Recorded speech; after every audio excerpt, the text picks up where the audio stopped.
Բարև ձեզ, եթերում օրվա ամփոփումն է, ձեզ հետ է Արփինե Նավասարդյանը։ 19:00 իդրությամբ առանձնացրել ենք հետևյալ լուրերը։ Այսօր Սանկտ Պետերբուրգում կայանալու է Նիկոլ Փաշինյանի եւ Ռուսաստանի Դաշնության նախագահ Վլադիմիր Պուտինի հանդիպումը, այս մասին տեղեկացրել է Կրեմլի պաշտոնական ներկայացուցիչ Դմիտրի Պեսկովը։ ԱՊՀ ոչ պաշտոնական հավաքի ավարտին Պուտինը նախատեսում է նաեւ երկկողմ հանդիպում ունենալ Հայաստանի վարչապետ Փաշինյանի հետ, նշել է Պեսկովը։ Հանդիպման օրակարգի մասին Պեսկովը մանրամասներ չի հայտնել։ Փաշինյանը նախորդին էր մեկնել Ռուսաստան Եվրասիական տնտեսական բարձրագույն խորհրդի նիստին, ինչպես նաեւ ԱՊՀ երկրների ղեկավարների ոչ պաշտոնական գագաթնաժողովին մասնակցելու նպատակով։ Փաշինյանը նախորդին ԵԱՏՄ-ի բարձրագույն խորհրդի նիստն օգտագործել է Ադրբեջանի նախագահ Իլհամ Ալիևին գովերգելու համար։ Նա համոզմունք է հայտնել, որ տեղի ունեցող բարենպաստ եւ կառուցողական փոփոխություններն ավելի լայն տարածաշրջանի բոլոր երկրների համար նոր հնարավորություններ են ստեղծում, նպաստելով տնտեսական կայունության ամրապնդմանը եւ տարածաշրջանային հաղորդակցությունների ընդլայնմանը։ Այս առումով գնահատանքս եմ հայտնում Ադրբեջանի Հանրապետության նախագահին Ադրբեջանի տարածքով Հայաստան բեռների տարանցում շրջափակելու, ինչպես նաեւ երկկողմ առևտրի մեկնարկի համար պայմաններ ստեղծելու որոշման համար։ Սա տարածաշրջանում խաղաղություն եւ կայունություն հաստատելու առաջին նշանակալի նվաճումներից մեկն է, ասել է Փաշինյանը։ Մինչ Փաշինյանն Ալիևին է գովերգում, Ադրբեջանի վարչապետ Ալի Ասադովը հայտարարել է, որ այսպես կոչված Զանգեզուրի միջանցքի շինարարությունն ընթանում է արագացված տեմպերով։ Ողջունելի է, որ օգոստոսին մեկնարկեց Կարս Նախիջևան երկաթուղու շինարարությունը, որը Զանգեզուրի միջանցքի մի մասն է եւ կծառայի թե Ադրբեջանին, թե Թուրքիային, թե այլ երկրներին, ասել է նա Ադրբեջանի եւ Թուրքիայի միջկառավարական համատեղ հանձնաժողովի նիստին։ Թուրքական պատվիրակության ղեկավար փոխնախագահ Ջևդեթ Յիլմազն իր հերթին ընդգծել է, որ Թուրքիան եւ Ադրբեջանն պնդում են իրենց դերը որպես հուսալի կամուրջ արևելքի եւ արևմուտքի միջև։ Ուշագրավ է, որ Բաքու ժամանելուց հետո Թուրքիայի փոխնախագահն այցելել է Բաքվի ռազմավարի պուրակ, շեշտելով, որ Արցախի գրավումը պատմական հաղթանակ էր նաեւ Թուրքիայի համար։ Պաշտոնական Երևանն այս հայտարարությանը դեռևս չի արձագանքել։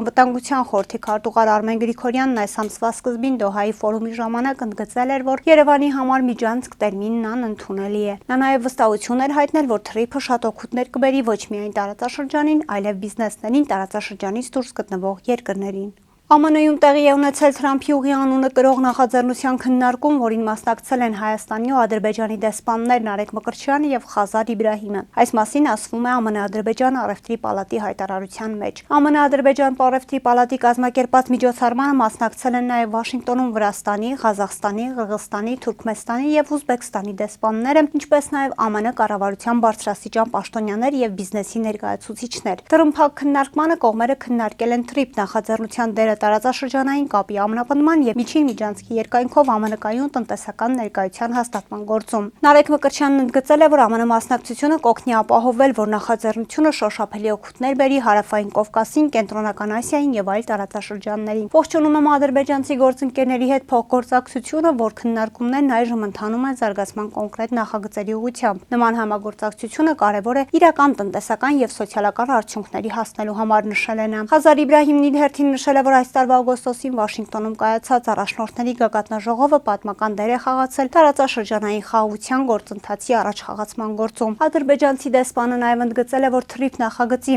որպես միջին միջանցքի հիմնական բաղադրիչի հաջողության ապահովումը կարևոր է։ ԱՄՆ նախագահ Դոնալդ Թրամփի վարչակազմը հետեկանչում շուրջ 30 երկրում դիվանագիտական առաքելություն իրականացնող դեսպանների եւ բարձրաստիճան դիվանագետների, այդ թվում Հայաստանից։ Այս մասին հայտնում է Associated Press լրատվական գործակալությունը, սակայն Հայաստանում ԱՄՆ դեսպանատունն առայժմ չի մեկնաբանել այս տեղեկությունը։ Պետդեպարտամենտի երկու պաշտոնյա անանուն մնալու պայմանով հայտնել են, որ նախորդ շաբաթ առնվազն 29 երկրի դիվանագիտական առաքելությունների ղեկավարներ տեղեկացվել են, որ նրանց պաշտոնավարումը 2026 թվականի հունվարին ավարտվելու է։ Այս բոլոր դիվանագետներն իրենց պաշտոնները ստացել են ԱՄՆ նախկին նախագահ Ջո Բայդենի պաշտոնավարման ժամանակ։ Ըստ պաշտոնյաների դիվանագետները Վաշինգտոն վերադառնալուց հետո, եթե ցանկանան, կարող են զբաղեցնել այլ դիվանագիտական պաշտոններ։ Պետդեպարտամենտը հրաժարվել է մեկնաբանել այս փոփոխությունները, քանի դեսպանների են վերաբերում, սակայն նշել է, որ սա ցանկացած վարչակազմի ստանդարտ գործընթաց է։ Պետդեպը նշել է, որ դեսպանը նախագահի անձնական ներկայացուցիչն է եւ նախագահի իրավունքն է ապահովել, որ այդ երկրներում ունենա անհատներ, որոնք առաջ են մղում ամերիկյան առաջին առաջինը օրակարգը։ Ամերիկագետ Սուրեն Սարգսյանը նկատում է, որ Հայաստանում ԱՄՆ դեսպանները սովորաբար պաշտոնավարում են 3 տարի, ուստի դեսպան Քրիստինա Քվինը Վաշինգտոն կվերադառնա իր պաշտոնավարման ժամկետի ավարտից ընդամենը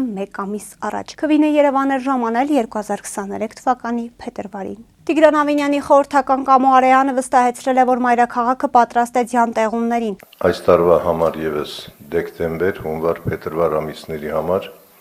կազմվել է ձմռան ամիսներին ձյան մաքրման, սանմաքրման աշխատանքների գործողությունների պլանը, միջոցառումների ցանկը։ Իրազեկված են բոլոր պատասխանատու կառույցները, վարչական շրջանների ղեկավարների հետ կայացել է խորհրդակցություն, մանրամասն քննարկել ենք աշխատանքների սխեման, ժամանակացույցը գործողությունների համաձայնեցված բոլոր կառույցների հետ։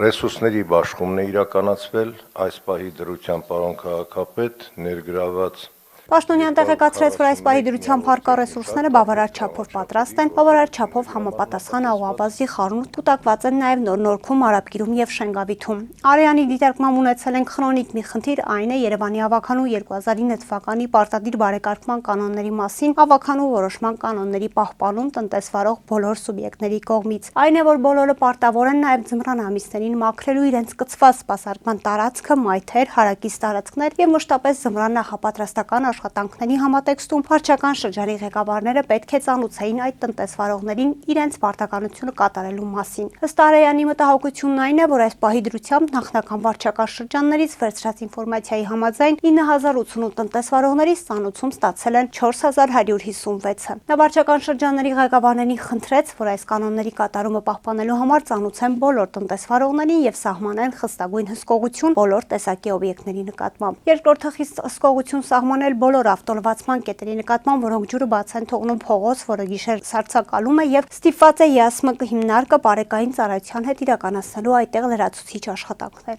նշեց նա։ Բաքվի զինվորական դատարանում շարունակվում է Արցախի ղեկավարների շինծու գործերով հերթական դատական նիստը հայ գերիների եզրափակիչ ելույթներով։ Ադրբեջանական լրատվամիջոցների հաղորդմամբ Դավիթ Բաբայանն ու Լևոն Մնացականյանը դատարանում հանդես են եկել եզրափակիչ ելույթներով։ Նշվում է, որ նրանք ներկայացրել են իրենց հակափաստարկները մեղադրանքի կողմի հայտարարություններին։ Արցախի նախկին ԱԳՆ-նախարար Դավիթ Բաբայանը նախորդ նիստում էր սկսել իր ելույթը հայտարարելով, որ ցանկանում է իր եզրափակիչ խոսքը ներկայացնել ռուսերեն։ Նա ներկայացրել էր իր հակափաստարկները պետական մեղադրանքը ներկայացնող դատախազների հայտարարությունների վերաբերյալ։ Դեկտեմբերի 21-ին ավտովթար է տեղի ունեցել Գեղարքունիքի մարզում ժամը 19:45-ի սահմաններում Ծովագյուղ Շուռժավարդենիս ավտոճանապարհի 2-րդ կիլոմետրի հատվածում Գեղարքունիքի մարզի բնակիչ 55-ամյա Խաչատուր Ան իր վարած Mercedes Magnus ավտոմեքենայով դուրս է եկել ճանապարհի երթևեկելի գոտուց եւ գլխիվայր հայտնվել ծորակում։ Ինչպես հայտնում է ֆոտոլրագրող Գագիկ Շամշյանը, վթարի հետևանքով 2 հոգի մարմնական վնասվածքներով տեղափոխվել են Սևան բժշկական կենտրոն։ Դեպքի փաստով Սևանի քննչական բաժնում նախաձեռնվել է քրեական վարույթ, որտեղ էլ պարզում են վիրավորների ինքնությունը։